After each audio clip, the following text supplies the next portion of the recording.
Hello to you, Prynhoundar from Wales. Uh, Here I am. Here I am. It is, what is it today? It's 3rd of March. 3rd of March. I hadn't really thought. 3rd of March already. 2 months down. Less than 10 to go. And what a week. What a week we've had since last Thursday. The news has been pretty scary, hasn't it? Really, I don't know what you think, but for me, I think it's been pretty scary, to be honest, and could get even scarier. Hopefully not. Touch wood. Hopefully not. I'll get onto that in a minute. I have got some good news at last. If you've been following me in the channel and my previous videos, at last, some good news. A week ago today, I finally had my misbehaving heart sorted out at my local hospital. So thank you to the doctors and nurses there for that. And I was very lucky because it was successful. I got the impression that the doctors and everything on the day were just as pleasantly surprised as I was. So I've got a flashing light, I think what it was. Surprised as I was, pleasantly surprised, and it's worked. Again, touch wood. Week on, I'm fine, feeling better, more energy, thank goodness, which wouldn't be difficult, to be honest. I've been out and about more, taking it easy though, not pushing it, because you don't want to push it. So yeah, hopefully I'm, with a possible end to masks in the very near future completely, and restrictions and social distancing. I know it's a personal choice, of course, and possibly the end of the danger period, which 2 years now, isn't it, more or less. Looking forward to spring, looking forward to a proper summer, especially here in sunny Rill, this seaside town. It'd be lovely to have a usual summer season here in Rill. So looking forward to people coming here, families from all the cities around us and towns that usually come here from Birmingham and Manchester and Liverpool, Northwest, the Midlands, other parts of Wales. Really looking forward to that. So I can enjoy it, hopefully in good health at last. Like a year and a half I was hit by it, my heart having an irregular heartbeat, and then even heart failure. Hopefully, like I say, that's behind me now. Only thing now is I'm trying to now slowly rebuild because of that, and because of the 2 years of for me and mine, of self-isolation and all of that, not seeing any of my friends, any of the people I know, not being able to get out and about and all of that. Everything done on these things, of course, all meetings and things that are same for all of us, I suppose. I'm trying to rebuild my life. I've had to stop all the stuff. I've had to stop a PhD. I couldn't work because of my health, full time and everything. So really optimistic at last. I was always optimistic, but I can actually see the light at the end of the tunnel now. So fantastic. But swings and roundabouts. Literally the morning I was going in, because I had to be in at 8 in the morning on the day in the hospital. Literally as I was going in, the first news of the Russia-Ukraine thing was kicking off. Just caught it before I went in, and I thought, oh God, here we go. And then obviously it's been a week of well, you don't need me to tell you.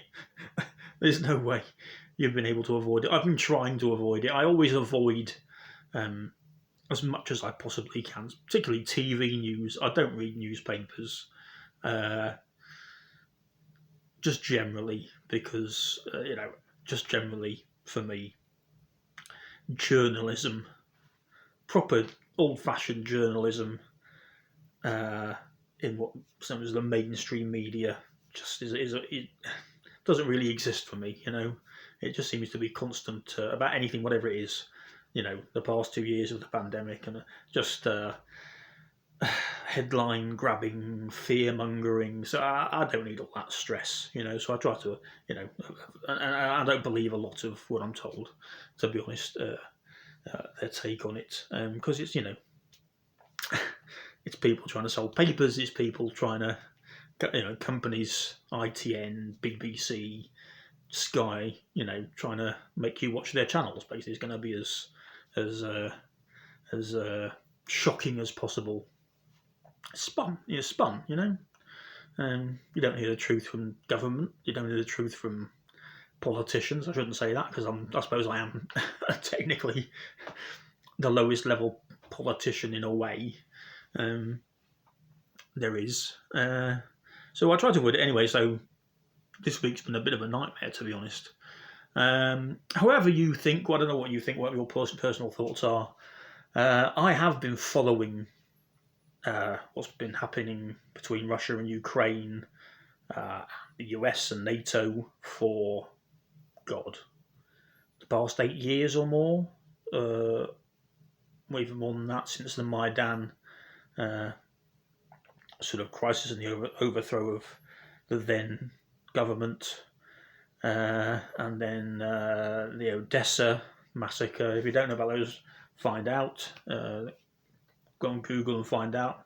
All happened, quite a few years ago. And then, of course, all of the stuff with Donetsk and the breakaway republics there in Crimea. So this is not new stuff to me by any means. It's stuff I've known about and been aware of for quite a while. I've known that Russia, the Russian government, Putin and his government, and Russia have been, how can I put it, have been very unhappy about the possibility of Ukraine and other states like Poland and Hungary, places like that, becoming sort of de facto NATO sort of partners, really. NATO meaning, us in the West, us, US, UK, all that sort of stuff. So it's not been a big massive shock to me, to be honest, what's happened over the past week, because it's been boiling up for years, to be perfectly frank. I'm not on one side or the other. I'm really not. For me, at the end of the day, for me, you're talking about politicians. You're talking about Boris Johnson and his lot here. You're talking about Biden and his lot there. You're talking about Putin and his lot there. They're all high level. For me, they're all high level. They're all corrupt to a certain extent. They're all for themselves. The only thing I found a bit funny about the reporting is the sort of impression the news and print media give us, that for people that maybe don't know much about it and haven't been following it for years, what's going on there, that Putin is some sort of and Russia some sort of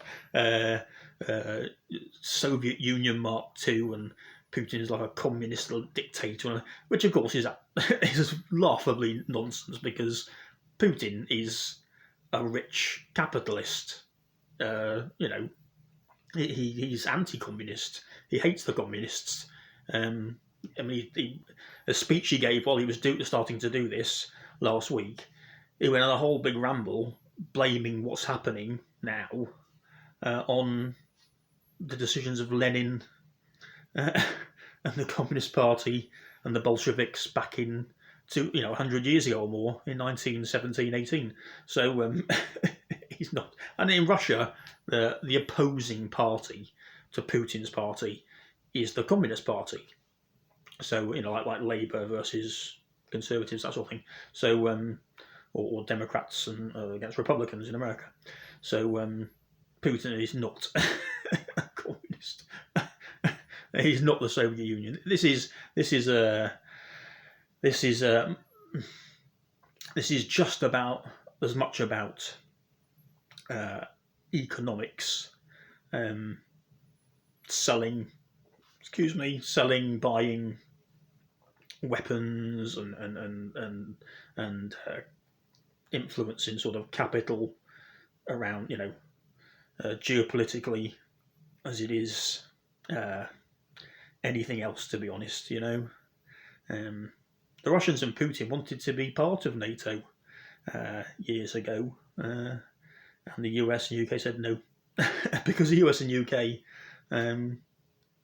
have been busy trying to, again, it was called all this, bring Eastern Europe, Poland, Hungary, Ukraine, and all of those into our sphere of influence with money and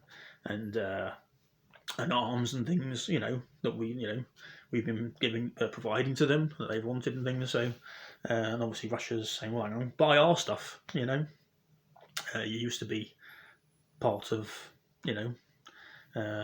USSR culturally and everything in the past. Buy our things, don't get it from, buy our sort of weapons for defence and things. Come into a pact with us rather than go with the US and UK. So it's as much about whose customer is whose and economics as anything else, to be honest. So anyway, my hope is, personally, because I don't want my Ukrainian friends to suffer. I don't want anybody to suffer in a war. I certainly don't want a civil war in Ukraine. That's just a horrendous thought. So I'd rather we weren't all just pumping more arms into Ukraine, because what's going to happen is more Ukrainian civilians and people are going to die in all of that. So I'd rather a peaceful solution. I'd rather a diplomatic solution, which I'm sure if they all wanted to get together, the big two, US and Russia, with the help of maybe us and Germany, France, etc., I think that probably could be done. Maybe not right this minute. It probably could be done. But anyway, that's my thoughts on that. So I hope it doesn't. I just hope it doesn't escalate, because obviously, what could happen if it did escalate, even accidentally, doesn't really bear thinking about, to be honest, because that could be it for all of us, literally. So let's hope not. I'm hoping not. So it's been swings and roundabouts. I've been delighted. Everything's gotten better personally for me.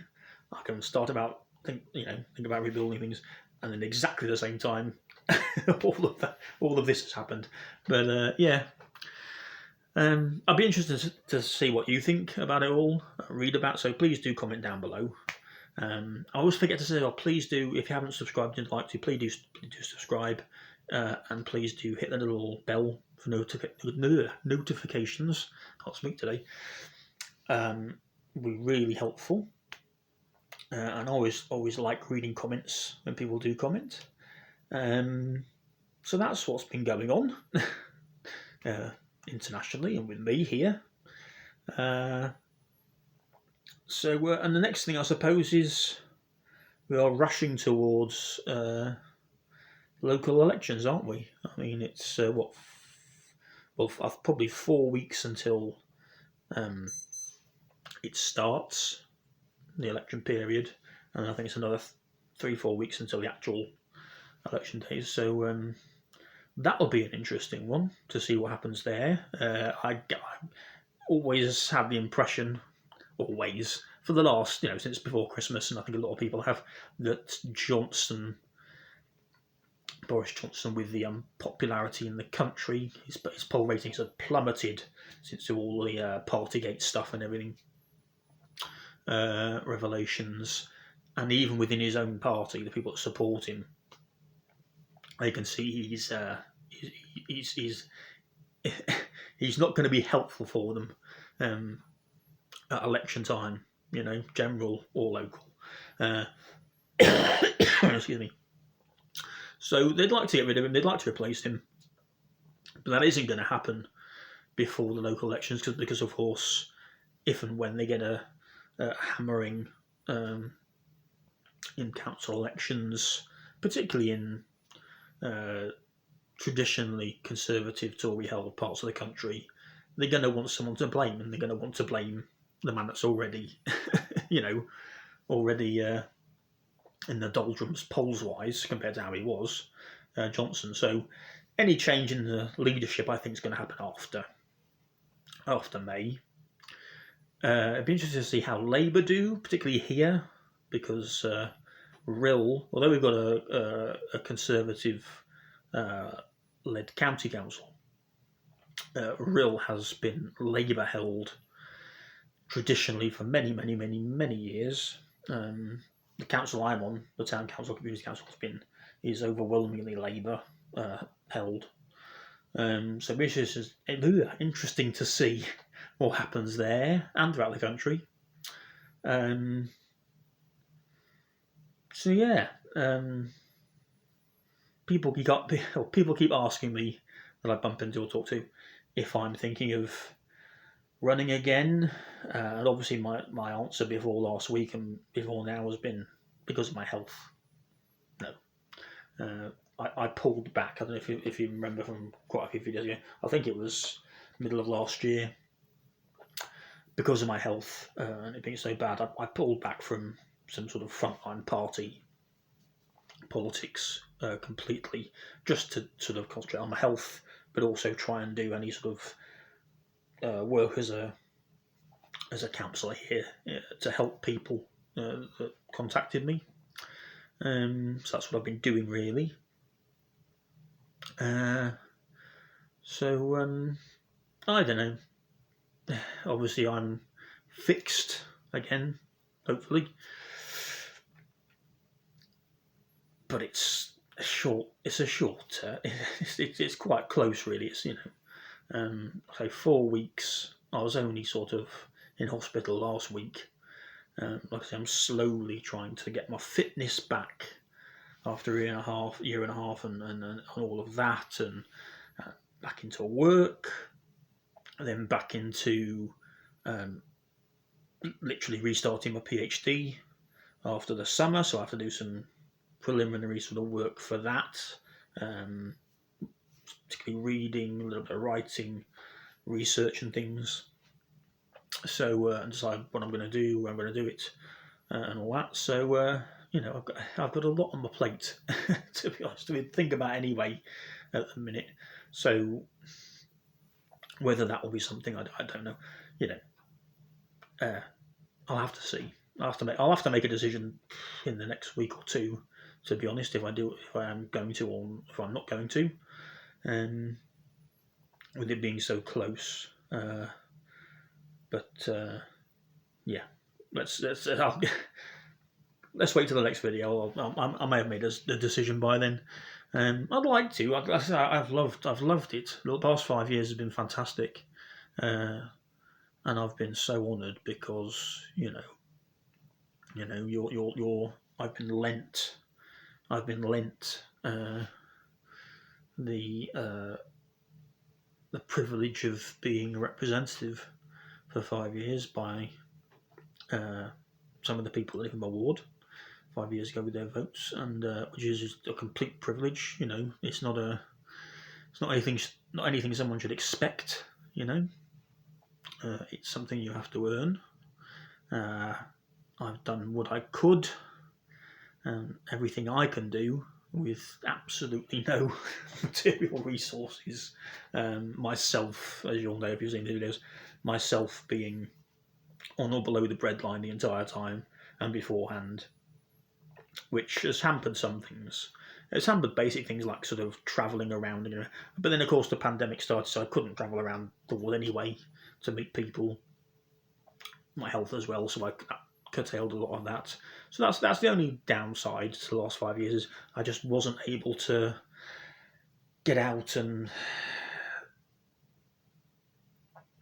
go to all of places around my area and meet everybody I wanted to meet and find out about what was going on where they are and everything.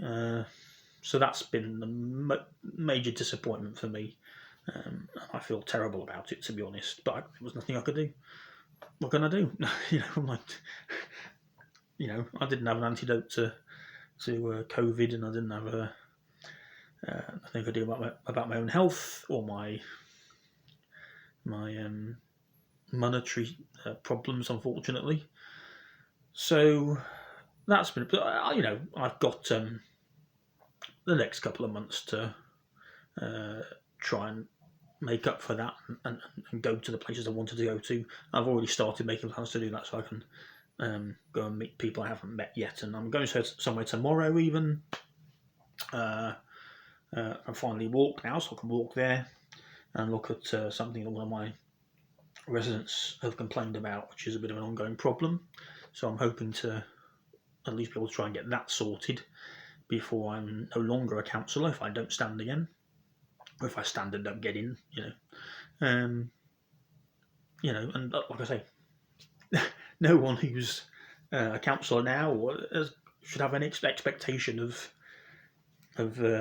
people voting for them.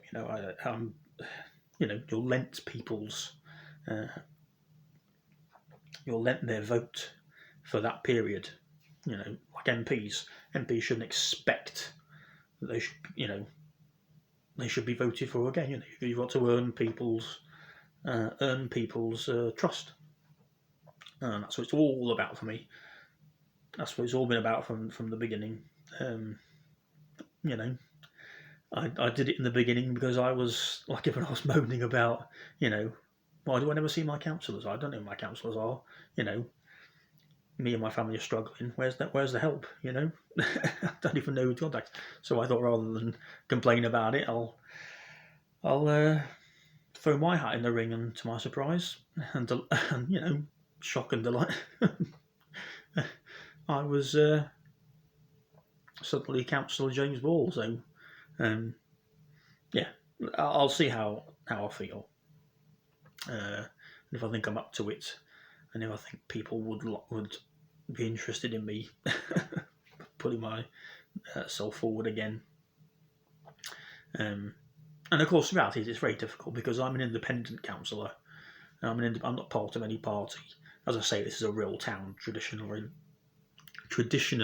What is it with me? I'll speak. So the old joke here always has been, as far as I've known, a Labour sticker on a pig. So it sounds a bit rude, and it'll be voted for. So it'll be interesting to see if that happens, if that's still the case anymore, after everything that's happened over the last 2 years in particular. But there's whatever happens, we need people in there who are really up to working, willing to work to help people that are more in need of help and representation now than ever in my lifetime. Things were difficult for people here before now, and trying to come out of it, just and I'm sure same as where you're, just at times it's been almost impossible, seemed impossible. So there's a lot of rebuilding people having to do, just like me. So if I can, I'd like to help. We'll see what happens on that one. Anyway, that's nearly 25 minutes of me rambling. Just a quick update, really, and a little matter about what's happening over in the east, geographically. So anyway, I'll see you next time. I'll see you at the end of this month or beginning of the next. And stay safe, take care. And please do, when I say, comment down below if you'd like to. I always read them and respond. Good night. Ciao for now. Look after yourselves.